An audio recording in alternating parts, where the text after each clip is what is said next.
What's up, everybody? Welcome to Podcast Now. I'm Alex, and in this video, I want to talk about if it's possible that Scream 5 could be the best Scream movie and what it would need to do in order for that to be accomplished. Now, when I was kind of thinking this topic through, I was trying to think, and I'm thinking about Scream 1 in particular. We're going to be talking a lot about that movie in comparison to Scream 5 because I think this is just my general opinion, and maybe it's yours. Maybe it's not that Scream 1 is the best one. I'm actually going to probably do a ranking video very, very soon within the next, month or so before 5 comes out, ranking these movies, and then we'll update it when 5 releases. And I think it's fair to assume or safe to assume that 1 is the best one. So, and here's the deal. Does 5 even need to be better than 1, right? Where are our expectations going into 5? I've said it before, or maybe I haven't, but maybe I've thought it. I really don't think it's ever possible for any Scream movie to beat the first one, and I want to go through that in this video. That's important, but so I'm not expecting it. So, if this movie, if I walk out and I say that was the second best Scream besides 1 or behind 1, I feel like we won there. I feel like actually if anybody says that, I feel like that's a victory, because to beat 1, it would be very, very difficult. And again, we'll talk about that. But it is a question. It's a question I want to gauge you guys in. Let me know in the comments. I'll talk about it just a little bit. But do we actually expect, or do we want this movie to be like the best one, to be the best Scream? I really don't think so. I think even in the modern Hollywood era, really best case scenario, or what I go in with a lot of these movies, especially more like rebooting kind of stuff, is please, actually almost like Sydney said in 4, like, don't destroy the past. Don't, and that's not exactly what she said, but along those same lines, do not ruin these characters. Do not ruin the legacy of them. Do not ruin the movies themselves. Respect them, because so many movies don't. So many movies don't care anymore, don't care about anything. Just respect these films. Make the best one you can, even if it's not as good as 2, 3, or 4, whatever. However, whatever order you put those movies in, that's fine. But I would say at the very least, just don't insult us as fans. Okay, that's, to me, especially when I first hear about this. I think I've only gotten more passionate and more into Scream as I've talked about it more. That's probably what I would have said. Now, more realistically, that's not all I want. I want the movie to be really good. I do want to walk out and say, Jesus, maybe this part was better than, this or that. And I've said it before, like, Scream 1 is my favorite, but I actually really love Sydney versus Roman. I love a lot of elements in Scream 4. Scream 2's got some really good stuff. So, like, I wouldn't say, the Scream 1 from beginning to end, every single element in that is the strongest it's ever been. I think there's parts of the other movies that maybe are better, but they're not a better overall package. But that's still a fun discussion to say out loud, and hopefully we're able to say it with 5. Now, one other thing to kind of extend the topic, but one thing that, again, is what I kind of want to make this video on in the first place, was how do you even beat Scream 1 if you can, or, like, is that possible? I would say, and I've tried to put a lot of thought into this, and the way that I talk, I don't write scripts, and so I really just end up shooting myself in the foot here because I can't even articulate, everything I want to say. But I feel like, you can never do the original again. Now, I'm not saying that in any franchise the first is always going to be the best. In fact, the film franchise I know the most about, the one I am actually the most passionate about, shocker, is Pirates of the Caribbean. And I personally think Pirates 3 is my favorite, is the best one, much better than 1 or even 2. And so you could say that's an example of, the movies actually only getting better until 3, and then 4 and 5 were not as good. But for Scream, and maybe it's horror. Maybe it's because of horror. You never can have certain elements feel new and original ever again. Once you do it once, you can never do it ever. And I would even say, even for like a Spider-Man thing, like the Amazing Spider-Man, Andrew Garfield, like when you kill Gwen Stacy live action in front of people, even if you rebooted that franchise 10 to 15 years from now, like, it's been done. So you can only ever see that for the first time, one time. And then after that, it can maybe invoke emotions, but you're never going to get you're never going to get that wow factor, whether it was wow or not, but you're never going to get that first time factor like you did the first time. So for Scream, and I think, again, maybe the answer to my question is it's because it's horror. The phone call, like that Drew Barrymore scene, can you ever beat that? I feel like it's the best phone call in the entire franchise, but even if it wasn't, it would still probably be the best first phone, like the opening. And it's like, can you ever really replicate that kind of, and I would say overall, the cat and mouse idea of Ghostface to, you know, the victim, can you ever do that again? Even phone calls like with Sidney, I actually think I like some of the phone calls to Sidney more in the future ones. It's more kind of baseline in the first one, but like you're never going to have those first ones again. You're never going to have the whodunit feel, because every time after, you're always going to have the comparison of, okay, well, in the first one, it's Billy and Stu, and then, so what's the motive of the second killers in comparison to one? Who are the second killers? Like, do I like them as much as Billy and Stu, or do they make as much sense, or is the chemistry there, or is the reasoning there, you know, whatever. But you're always going to be saying that compared to the first one. Always. And I feel like it's not any different now.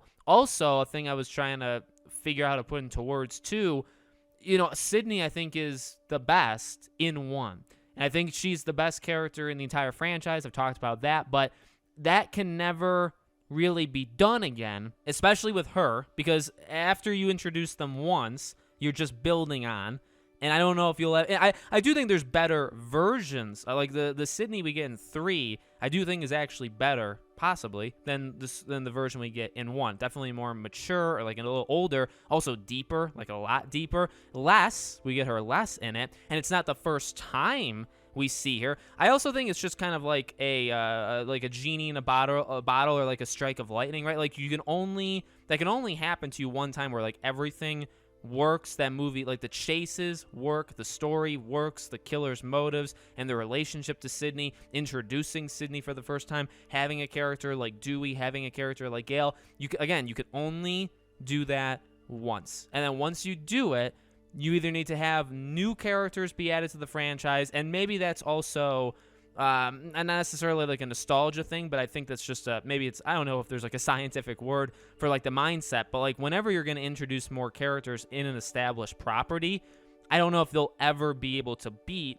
what came before. Maybe Marvel is actually kind of having that issue. I know, like, comics and stuff aside, but like, you know, will any characters ever be as well-liked or welcomed by audiences than the first group of Avengers? Maybe, like people like Scarlet Witch and so on and so on, but I think in general, like, it's Spider-Man, obviously, but, you know, those characters just have that, again, first-time impression. And that does go into Scream 5, is it's like, I want Sam to be a great character. I've talked about this before, right? I hope they nail it with these characters. Whoever lives, whichever these new characters lives, they need to make an impact, because you're at a fork in the road right now where it's, you keep Nev and Courtney and all them around. Do you? Because what if this movie fails, and what if these characters aren't good enough? Then you'll need Sidney and stuff to, I guess, usher in a third time trying a new wave of people. Or maybe you quit. Maybe you say, okay, we're done. We can't do it again.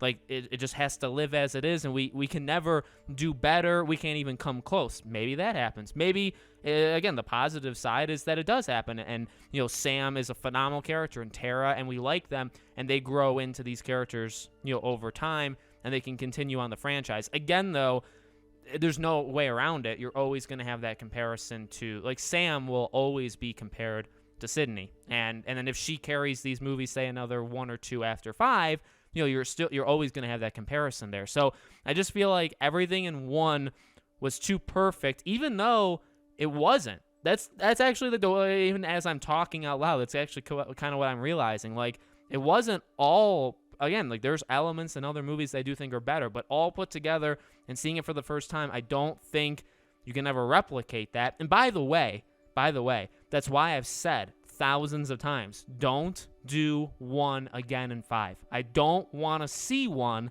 in 2022. I don't, because we already have it. Yes, I understand it's difficult to live up to that legacy. You got all these new people. You also have returning people. The odds are actually, in general, they're somewhat stacked up against any movie that tries this kind of stuff. It's a popular thing for movies to do it, but it's actually, you know what I mean? It's a tough thing to do. I'm not saying it's like super easy, but you don't repeat it. You honor it, and you use it as like stepping stones to do your own stuff, because you know what I mean? There's always going to be the comparisons to 1 or then, like, if they were to do a Scream 6, then you would be comparing it to 2 probably, right? And there's different rules. Because if this was more of like a sequel to 4, well, you wouldn't really be comparing it to 1, because that's not the idea. But because this is, again, a reboot, trying it again, trying to build it from the ground up, you are comparing it to 1. And so you're always going to have that. But what you don't want, you're going to have the comparisons, but what you don't want is to literally be 1 again, because that's pointless. I think, honestly, the Force Awakens suffered from that. I like The Force Awakens actually quite a bit, and I still do. I think it's, the first of 2, the next 2 movies being just absolutely god-awful. But a big issue I would also say with Force Awakens is it's just 4. It's 4 again. And so in retrospect, is it really all that special? Not really. It's kind of just doing it again. And if Scream, and I've said this maybe before, maybe not, if Scream 5 is just Scream 1 again, like episode 7 was episode 4, I don't really consider that a win. I feel like that's playing it too safe. And honestly, some of the elements we've seen from 5 indicate that maybe it is a lot like 1, or maybe it's a lot like 4. And it's like, I don't know, it's a tough, I mean, when you have so many movies, you are going to start to duplicate things, and that is hard, but you gotta be able to stand up on your own. So to answer my own question, I don't think it's ever going to beat 1. I don't think any Scream movie can ever beat 1, just because of, the reasons we said. But I also, as I've said, I don't think that should be the goal. I really don't think that should be the goal. I think it should just be make the best movie you can make. Don't rely, for the love of God, don't rely on the past, but use it to, use it to help you. I wouldn't even say, like, helping and relying on it are necessarily the same thing, because Sydney and all them, they can help. But if you, and not even necessarily Sydney, but if you're relying on 1 to carry you, you're doing it wrong. If you're using 1 to help, but you're also bringing in your own ideas and they are good, then you're doing it right. If you bring in your own ideas and they suck, well, then you're back to square 1 again. So let me know what you guys think in the comments below. Make sure, as always, you guys are subscribed to the channel. Hit the bell icon so you guys know when all these videos go up. As you can tell, I've made a lot of Scream videos, and I will just continue to do so. Got a lot of ideas in my head that we'll be doing. If you guys want to follow me anywhere else, I have a Twitter. I have a second channel. We also have Patreon and YouTube memberships. All the links for those are in the description if you guys want to check them out. Thank you for watching, and I'll see you all on the next video.